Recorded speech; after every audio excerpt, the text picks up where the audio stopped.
আমরা মায়েরা সন্তানের জন্য কি না করি বলুন। সন্তান একটু অসুস্থ হয়ে গেলে আমরা পাগল হয়ে যাই। আর যদি সেই সন্তানে অনাকাঙ্ক্ষিত কোনো দুর্ঘটনা ঘটে, তখন মার পৃথিবীতে থাকে? ঠিক, মার পৃথিবীতে থাকে না।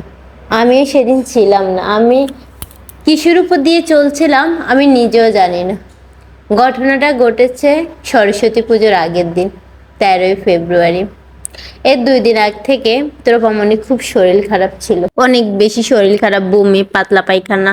ত্রোপামণির বাবা বাসায় ছিল না, যেহেতু তার ট্রান্সফার হয়ে গেছে তখনও বাসা নেওয়া হয়নি।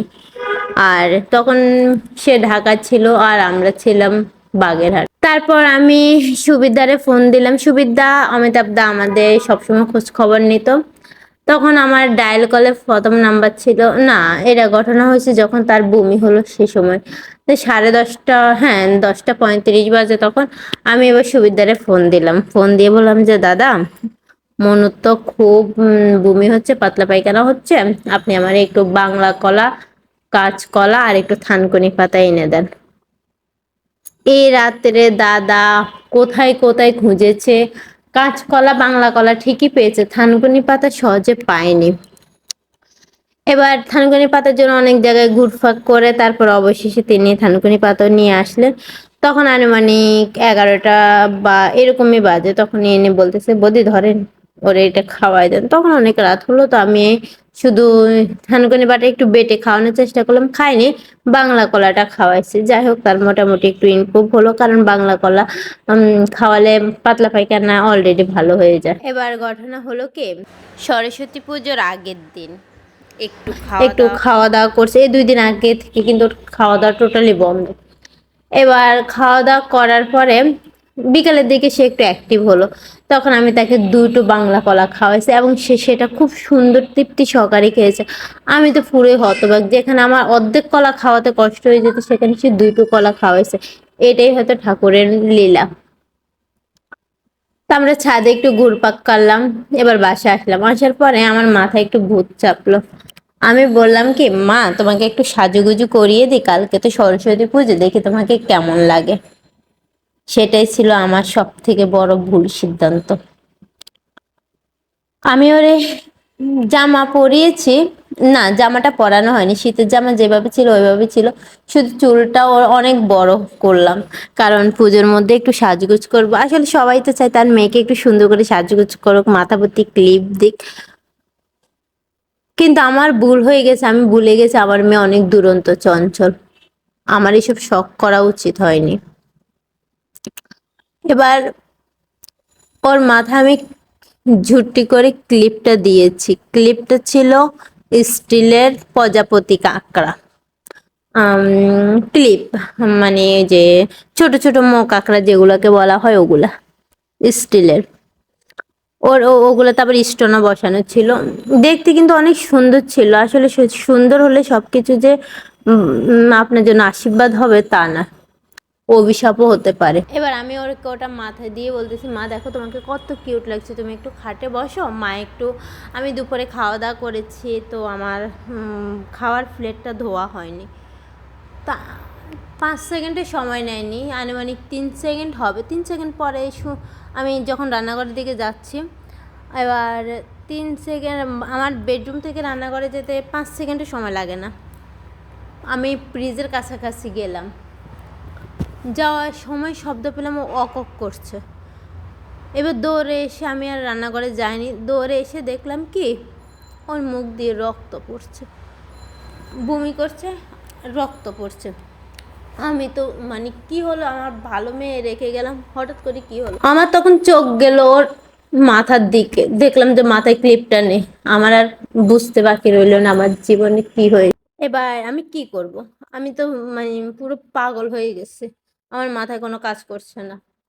এমন সময় হলো, আমার মোবাইলটা সামনে ছিল, তখন ডায়াল কলে প্রথম নাম্বারটা ছিল সুবিদ্যার নাম্বার। সাথে সাথে সুবিদ্যারে ফোন দিয়ে আর কিচ্ছু বললাম না, বলছিলাম যে দাদা আমার মেয়েটাকে হাসপাতাল নিতে হবে, আপনি এক্ষুনি বাসে চলে আসেন। দাদা আমার মনে 1 মিনিটের ভিতরে উনি বাসে চলে আসলো। আমার বাসাটা তখন 3 তলা ছিল।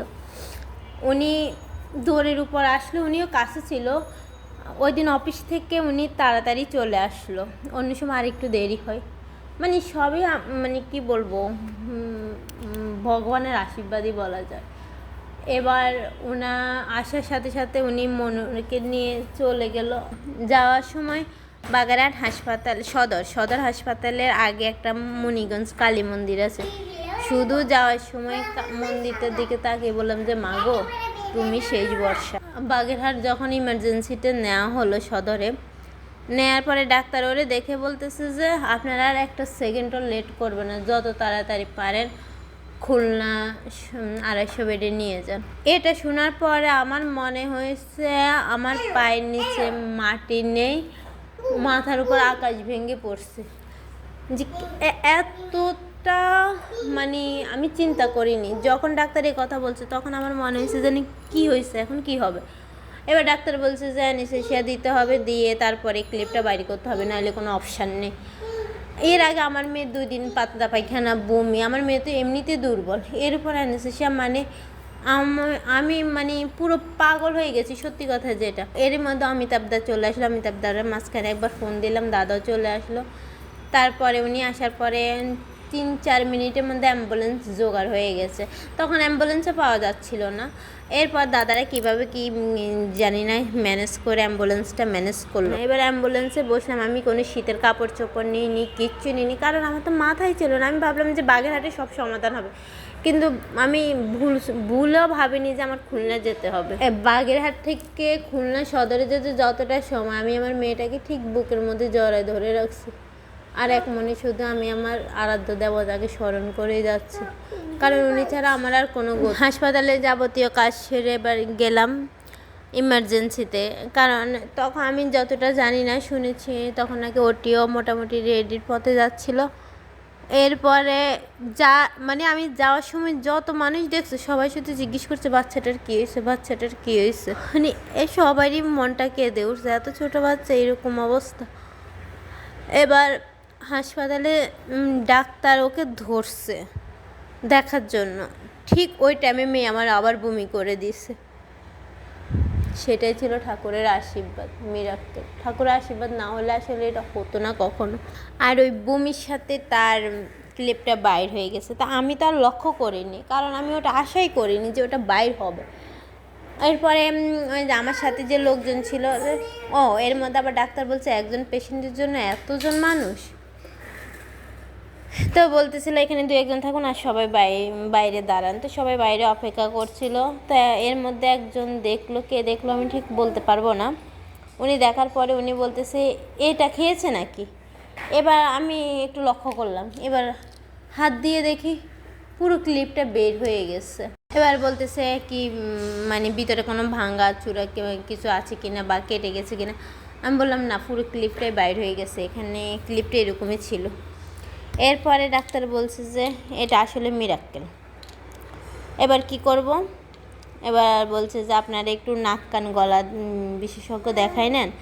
তখন বলতেছে যে হাসপাতালের সম্ভবত কততলা আমার ঠিক মনে নেই, ওখানে আছে। সবাই মিলে আসলে ওখানে গেলাম। যাওয়ার পরে ওনারা দেখলো, দেখার পরে বলতেছে যে না, গলাতে এমন কোনো সমস্যা হয়নি, একটু ওষুধ দিয়েছে, ওই ওষুধটা খাওয়ালে ঠিক হয়ে যাবে। কিন্তু আমার মেয়ে প্রচণ্ড ভয় পাইছে।